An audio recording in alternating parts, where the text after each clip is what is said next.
হ্যাঁ, আমরা যেন কবে এসেছি এখানে? 29 তারিখে এসেছি, 29 না, 29 1 রওনা তারিখে। দিয়েছি।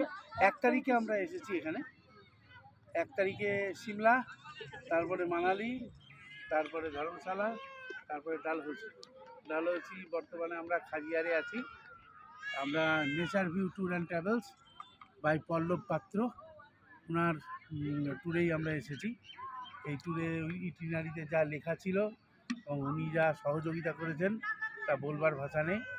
ওনার যে গাড়ি উনি প্রোভাইড করেছেন, আর্টিকা গাড়ি, তো ওনার গাড়ির যে ড্রাইভার লাকবীর ভাইয়া, ওনার যে সাহচর্য পেলাম এবং ট্যুরের যে সহায়তা, প্রত্যেকটা হোটেল রিল্যাক্স টাইপের হোটেল এবং খাওয়া দাওয়া প্রত্যেকটা ভালো ছিল।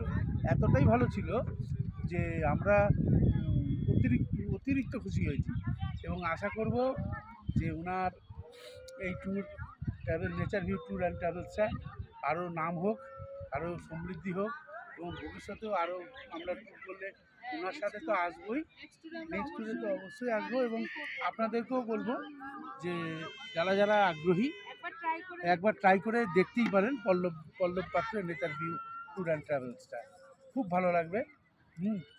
আর আমরা সবাই 5 জন মিলে এসেছি এবং 5 জন মিলেই খুব আনন্দ পেলাম এবং 5 জনের জন্য যে ঘরগুলো বরাদ্দ করেছিল প্রত্যেকটা উন্নত মানের এবং খাওয়া দাওয়া খুব সুন্দর। আপনি যেমন খুশি খেতে পারবেন, যা ভেজ হোক নন ভেজ হোক, যা ইচ্ছে উনি প্রোভাইড করবেন, এটা নিয়ে কোনো অসুবিধা নেই। আর ব্রেকফাস্টও বলার মতো। ঠিক আছে, খুব ভালো লাগলো, সবাই ভালো থাকবেন। ট্যুরটা করে খুব আনন্দ পেলাম।